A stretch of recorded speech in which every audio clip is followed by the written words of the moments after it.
Hello friends, welcome to our YouTube channel KSP classes. तो कैसे हैं आप सब? आई होप आप लोग बिल्कुल ठीक होंगे। तो चलिए आज की वीडियो में हम डिस्कस करने वाले हैं यूपी डीएलएड फर्स्ट सेमेस्टर का जो आपका पेपर 7 यानी संस्कृत है। तो आज जो है उसकी आपकी राजन सीरीज की आपकी तीसरी क्लास है, यानी हम बहुविकल्पी से सॉल्व करना शुरू किए हैं। तो बहुविकल्पी की आपकी 2 क्लास हो चुकी है, ये आपकी जो है संस्कृत की तीसरी क्लास है। आज ये लास्ट क्लास है। कल से हम अति लघु उत्तरी कल से शुरू कर देंगे। और आप सबको मैं बता दूं, जो बच्चों को संस्कृत बहुत वीक लगती है उनको मैं हर क्लास में बताती हूँ कि उसके लिए आपको 3 चीजें याद करनी है जो बहुत जरूरी है। ठीक, पहला तो आपको धातु रूप याद होना चाहिए। दूसरा आपको शब्द रूप याद होना चाहिए। एग्जाम में पास होने के लिए बताया जा रहा है कि इतना आपको कंप्लीट करना है। ठीक, 1 से लेके 20 तक आपको संस्कृत के संख्या याद करने हैं। ठीक, आपको पशु के नाम संस्कृत में याद करने हैं, चिड़िया के नाम, सब्जी के नाम, अनाज के नाम।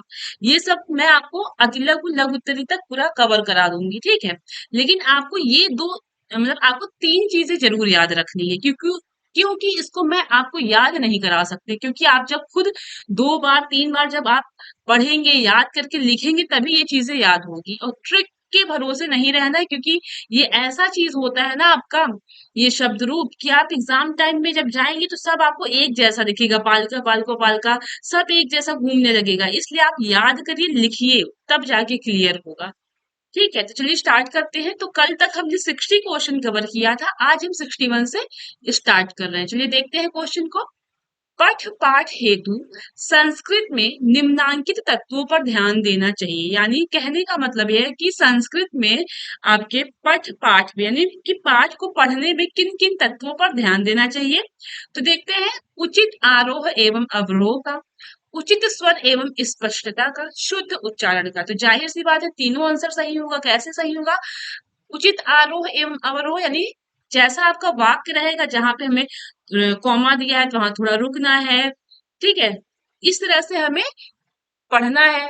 उचित स्वर यानी आवाज भी सही से हो, ये नहीं कि अपने ही मन में आप पढ़ रहे हो। एक ऊंचे आवाज में आपको पढ़ना चाहिए। ठीक है, उच्चारण भी आपको शुद्ध करना चाहिए। इसलिए आपका इसमें क्या होगा आंसर? उपयुक्त सभी में हो। ठीक, देखिएगा। अब आपके जो क्वेश्चंस है ना वो कंटिन्यू एग्जाम में पूछे हुए हैं।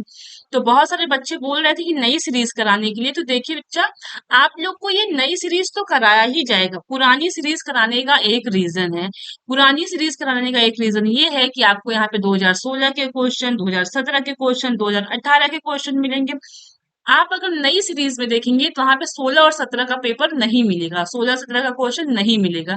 वहां पे आपका 18 से स्टार्ट है। ठीक है, तो जितना ज्यादा हम क्वेश्चन करेंगे उतना हमारे लिए बढ़िया होगा। चलिए अगला देखते हैं। आपका क्वेश्चन है आपका विसंज्ञा शब्द का अर्थ है। तो आपका जो विसंज्ञा है इसका अर्थ है आपका चेतनाहीन।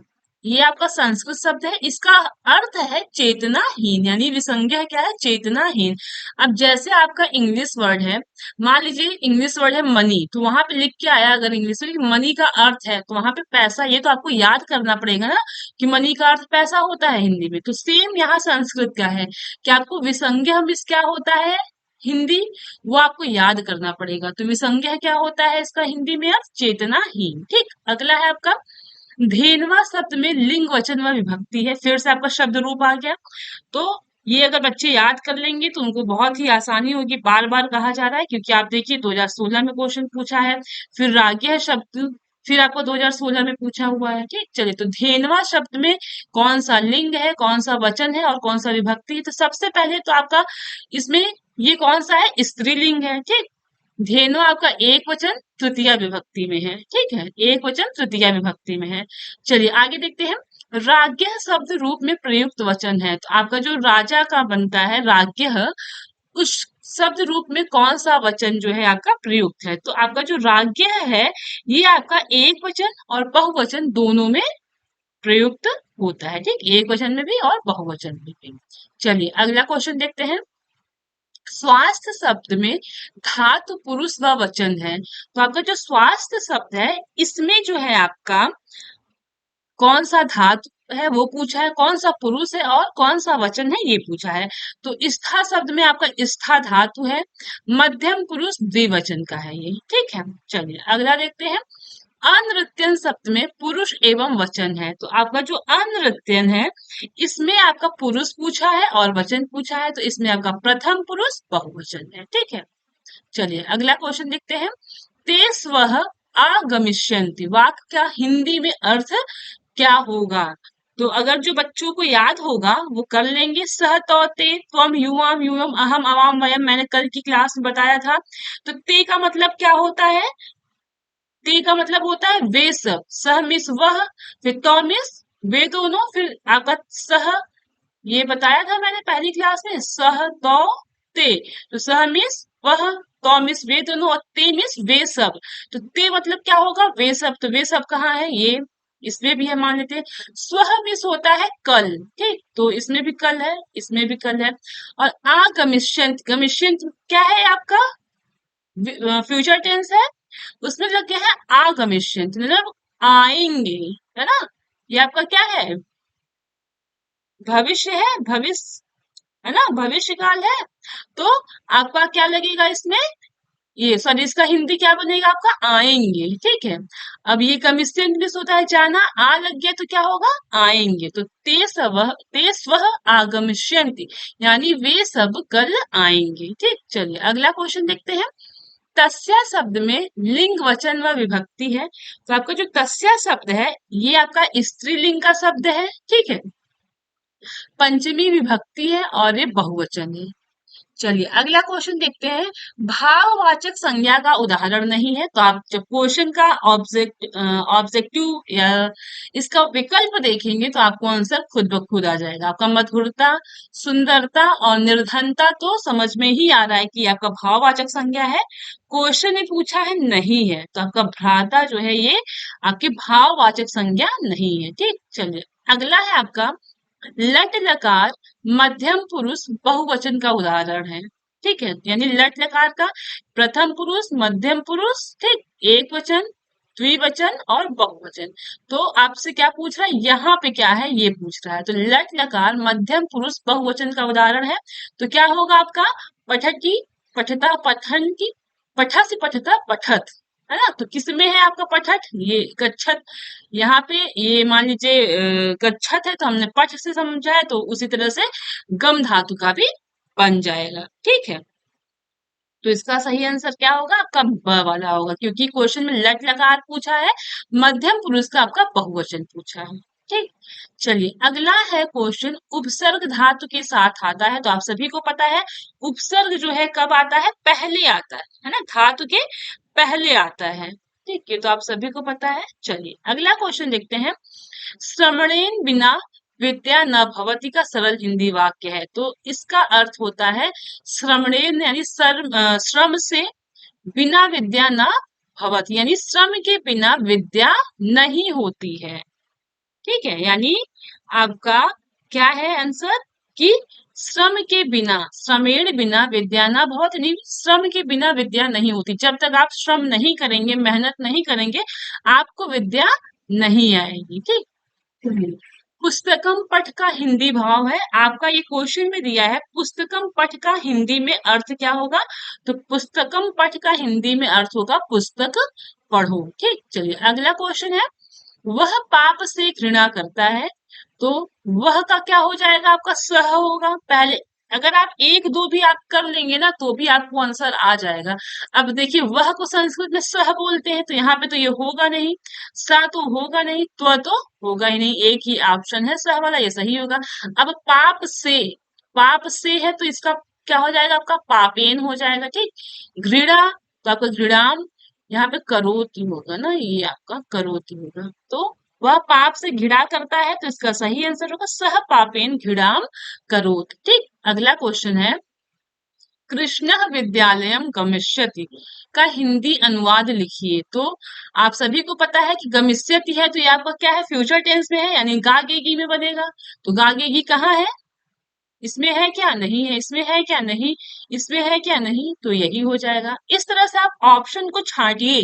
अगर आपको नहीं भी आ रहा है तो आपको थोड़ा बहुत अगर आ रहा है ना, तो उससे आप आंसर को छांटिए। ठीक, चलिए देखते हैं। कृष्ण विद्यालयम गमिष्यति, यानी कृष्ण विद्यालय जाएगा। ठीक, तो आपका ऑप्शन ए सही है। चलिए अगला क्वेश्चन देखते हैं। 19 की संस्कृत है, तो आपका जो 19 है इसका जो संस्कृत 19 आपका जो शब्द है इसको संस्कृत में क्या बोलेंगे या क्या लिखेंगे, तो इसको लिखेंगे एकोन विसंति। ठीक, अगला क्वेश्चन है।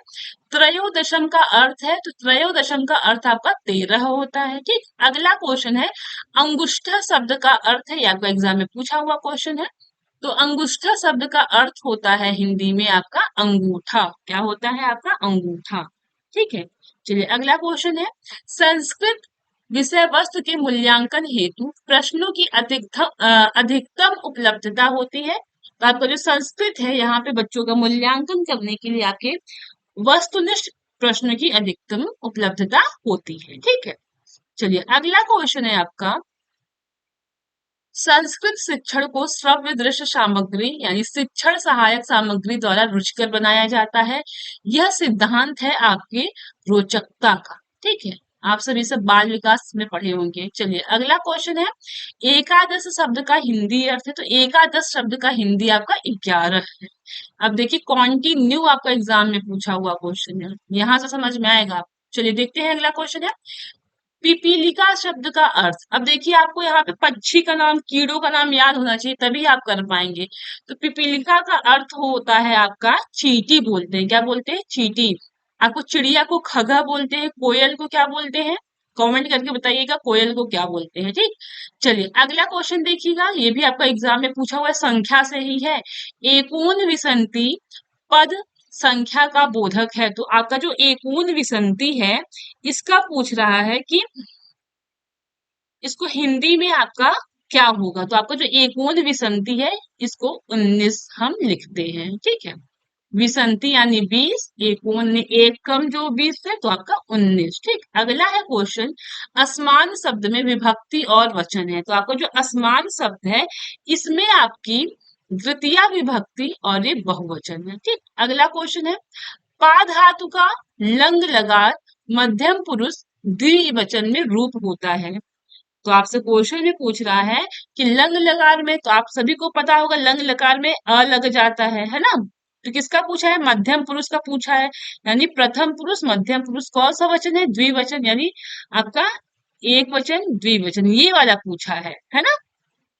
तो क्या होगा यहाँ पे, जैसे जब मैं क्वेश्चन कराती हूँ ना तो आप धातु रूप खोल लिया करें, शब्द रूप खोल लिया करें, तब वहां से जब आप ना मिला के अपनी कॉपी से पढ़ पढ़ के तब करेंगे ना तो और अच्छे से समझ में आएगा। ठीक है, तो आपका पा धातु का लंग लकार मध्यम पुरुष द्विवचन में आपका रूप होगा अपीवतम। क्या होगा? अपीवतम। ठीक, चलिए अगला क्वेश्चन है।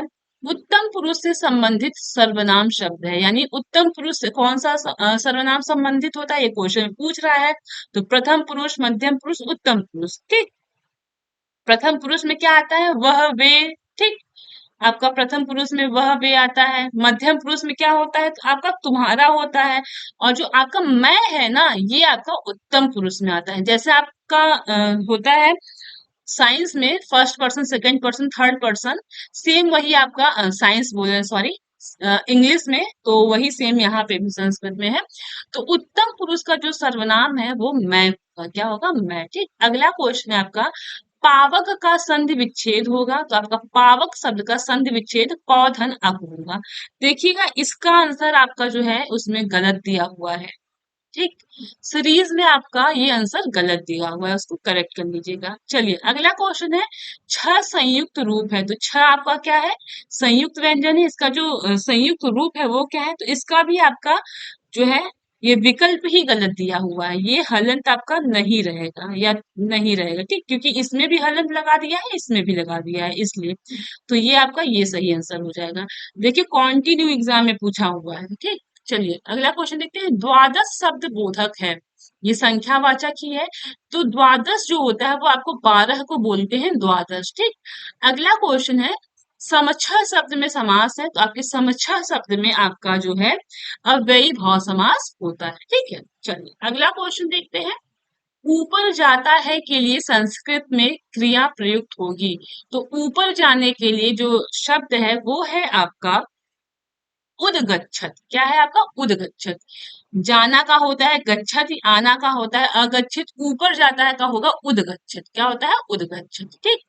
अगला क्वेश्चन है, क्रिया के जिस रूप से उसके होने का समय का बोध होता है उसे कहते हैं। आपके संस्कृत में जो है क्रिया के जिस रूप से उसके होने का समय का बोध होता है उसे आपका लकार कहते हैं। जिस प्रकार से इंग्लिश में टेंस बोला जाता है उसी प्रकार से संस्कृत में आपका लकार बोला जाता है। ठीक है, तो देखिएगा टोटल हमने 92 क्वेश्चन किए हैं।